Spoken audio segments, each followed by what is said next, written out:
It started with a voicemail. No missed call, no vibration, no banner notification sliding across the screen. Just the small red badge on the phone app. One new message.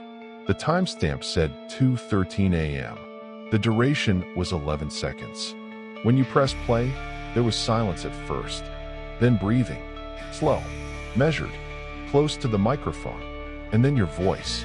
Not similar, not approximate. Yours. Don't open the door tomorrow. The message ended. No background noise, no environmental cues, no hint of location. Most people assumed spoofing, voice cloning, a scam, artificial intelligence trained on social media clips. That explanation felt safe, until more people came forward. Different cities, different states, different carriers, same structure. Voicemail from their own number, recorded while they were asleep. Always 11 seconds. Always at 2:13 a.m. local time. Always a warning. Don't take the highway. Cancel the appointment. Stay home. Don't answer the second knock. At first, people ignored them. Then the warnings began proving accurate. A man received a message telling him not to drive through the tunnel on his commute. He dismissed it. That morning, the tunnel closed due to a multi-vehicle collision. No fatalities, but hours of gridlock. He arrived late to work. Another woman received a message instructing her not to open a package scheduled for delivery the next afternoon. She laughed it off. The package arrived. Inside was nothing, just an empty cardboard box with no return address. Tracking data showed it had been shipped after the voicemail was time-stamped. Security experts blamed coordinated pranks. Telecom companies denied breaches. AI researchers insisted advanced voice cloning still required high-quality samples. But the voicemails weren't generic. They contained vocal micro-patterns so precise that even close family members noticed subtle emotional cues unique to the recipient. The slight nasal shift when stressed. The specific rhythm of breath between phrases. One man noticed something worse. His voicemail version sounded calmer than he ever had. More certain, as if it knew something he didn't. People began experimenting. They powered off their phones overnight, placed them in airplane mode, locked them in safes, left them in separate rooms. At 2:13 a.m., the voicemail still appeared, time-stamped correctly. No record of incoming data, no traceable routing path. Deep forensic analysis revealed something impossible. The voicemail did not arrive from carrier infrastructure. It was generated locally, inside the device. A hidden partition activated precisely at 2:13 a.m. for exactly 11 seconds.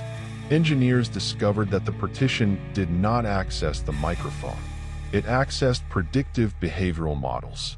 Every modern smartphone builds a linguistic fingerprint of its user. Typing style, common phrases, sentence structure, preferred word choices. The hidden process pulled from that model. It could simulate how you would speak. But that theory fell apart when warnings included information the recipient had not consciously processed. A college student received a message that said, "Don't sit in the back row." The next morning, she ignored it and took her usual seat. Halfway through class, part of the ceiling above the back row collapsed due to water damage. No serious injuries. She later admitted she had briefly noticed a faint crack weeks earlier, but dismissed it. The voicemail referenced something buried in peripheral awareness. That's when patterns shifted. The warnings became more personal. Don't trust him. She isn't alone. He already knows. Recipients began isolating themselves, canceling plans, avoiding conversations. Some stopped sleeping entirely, waiting for 2:13 a.m. to arrive. One cybersecurity analyst decided to stay awake and document everything. He placed his phone on a table in front of him at 2:12 a.m. Screen recording active. Wi-Fi disabled. SIM card removed. At 2:13 a.m., nothing happened. He refreshed the voicemail tab manually. One new message appeared. Timestamp, 2:13 a.m. He pressed play, breathing. Then his voice. "You weren't supposed to be awake." His screen recording showed no notification arrival. The voicemail existed before he accessed it. He uploaded the clip to a private server. Within hours, the link stopped working. Shortly after, he deleted his social media accounts. No public explanation. Then the phrase started repeating across thousands of users. Don't answer yourself. No context. No clarification. At first, people interpreted it metaphorically. Ignore your doubts. Don't overthink. Until something changed. After listening to the voicemail, recipients began experiencing brief perceptual distortions. A momentary lag. A subtle delay between movement and awareness. As if reality buffered. Doctors attributed it to stress, sleep disruption, collective paranoia amplified by online forums. Then came the knock. Not loud, not aggressive. 2 measured taps. Always after listening to the voicemail. Always after 2:13 a.m. Some heard it on apartment doors, others on bedroom doors. Some swore it came from inside closets. Security cameras showed nothing. No visible intruder. Just empty hallways. One woman recorded audio after playing her voicemail. The knock was captured clearly. 2 taps. From the other side of her bedroom door. When she opened it, no one was there. She checked the footage from her hallway camera. At the exact moment of the knock, the camera feed glitched for less than half a second. Just long enough to obscure the frame.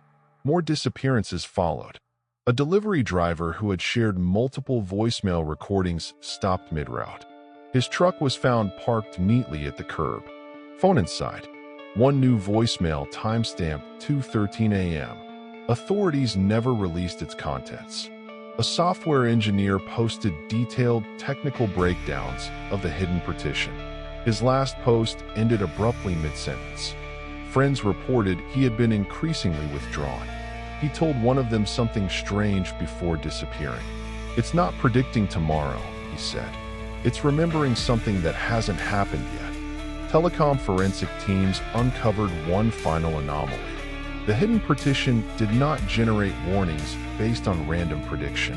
It referenced an internal simulation layer, a mirror model, a behavioral projection running continuously in the background. Your phone doesn't just predict your next word. It predicts your next action, where you'll go, who you'll see, what time you'll sleep. The voicemail might not be a warning. It might be a divergence alert, a notification that your current path is misaligned with a preferred outcome. But preferred by whom? One leaked internal memo contained a single line. The system stabilizes branches. Branches implies multiple possibilities. Stabilization implies convergence. The final shift happened quietly. Users stopped receiving warnings about tomorrow. They began receiving instructions about the present. Turn around. Don't look behind you. Stop listening.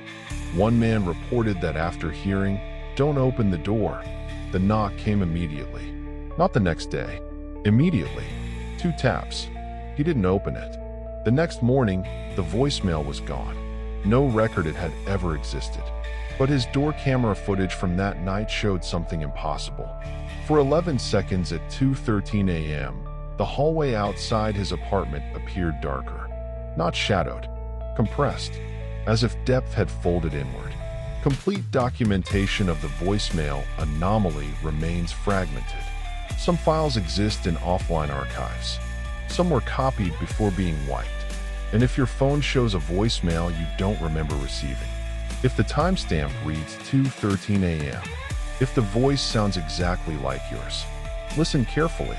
If it ever says, "Don't answer the knock," you may want to consider something else. The message might not be coming from your future. It might be coming from a version of you that already opened the door.